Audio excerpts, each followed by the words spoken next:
Bitcoin Bitcoin. Bitcoin. Bitcoin. Bitcoin. Bitcoin. Bitcoin Bitcoin. Bitcoin में एक दिन में 15 से 16% का डंप आया है और जबकि हॉल्विंग में सिर्फ कुछ दिन बचे हुए हैं। तो आखिर ऐसा क्या हुआ कि बिटकॉइन अब नीचे आने लगा?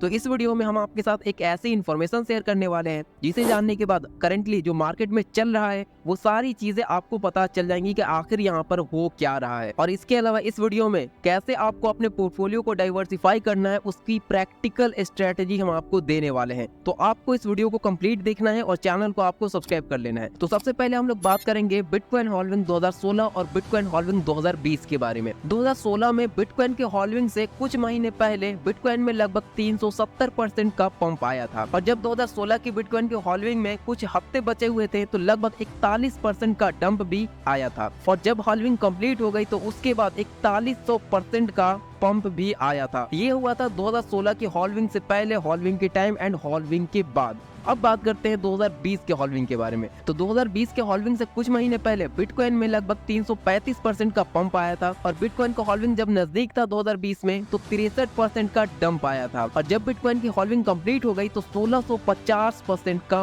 पंप आया और बिटकॉइन ने अपना नया ऑल टाइम हाई लगाया था। और अगर हम लोग 2024 के हॉल्विंग से पहले की बात करें तो हम लोगों ने देखा है कि बिटकॉइन में 200% से ज्यादा का पंप आ चुका है और अब बिटकॉइन के हॉल्विंग में सिर्फ कुछ दिन बचे हुए हैं तो यहाँ पर डंप भी आ रहा है। लगभग 15 से 16% डंप आ चुका है और ये डंप लगभग 45 से 50% तक भी हो सकता है। लेकिन जब हॉल्विंग कंप्लीट हो जाएगी तो उसके बाद एनालिसिस ये कहती है, हिस्ट्री ये कहती है लगभग 700% का पंप आ सकता है। तो ये जो डंप अभी आया है ये एक अपॉर्चुनिटी है। कौन सी अपॉर्चुनिटी वो आपको कमेंट सेक्शन में बताना है। तो अभी जो हो रहा है उसकी सारी चीजें क्लियर हो गई कि क्या हो रहा है और आगे क्या होगा। अब बात करते हैं हम लोग कि कैसे हम लोग अपने पोर्टफोलियो को डाइवर्सिफाई करेंगे, क्या है प्रैक्टिकल स्ट्रेटेजी। तो 3 तरीके के पोर्टफोलियो होते हैं। लो रिस्क पोर्टफोलियो जिसमें रिस्क कम होता है और रिवॉर्ड भी थोड़ा कम होता है। दूसरी कैटेगरी है मीडियम रिस्क पोर्टफोलियो जिसमें रिस्क भी मीडियम होता है और रिवॉर्ड भी मीडियम होता है। तीसरी कैटेगरी है हाई रिस्क पोर्टफोलियो जिसमें रिस्क भी हाई होता है और रिवॉर्ड भी हाई होता है। तो सबसे पहले लो रिस्क पोर्टफोलियो के बारे में बात करते हैं।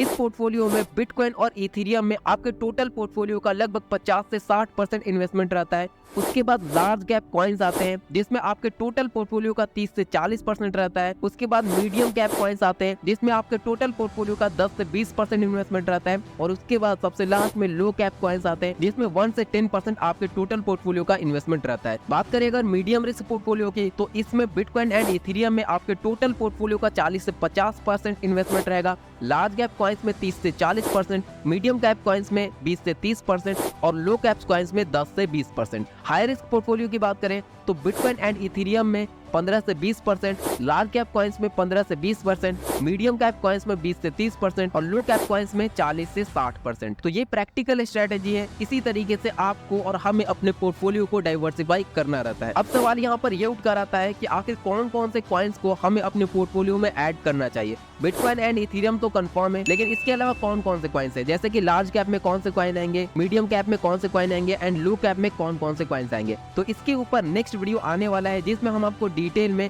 इन सारी कैटेगरीज के कॉइन्स के बारे में बताने वाले हैं। तो आपको चैनल को सब्सक्राइब कर लेना है और बेल आइकन को ऑल पर सेट कर लेना है और नेक्स्ट वीडियो का इंतजार करें।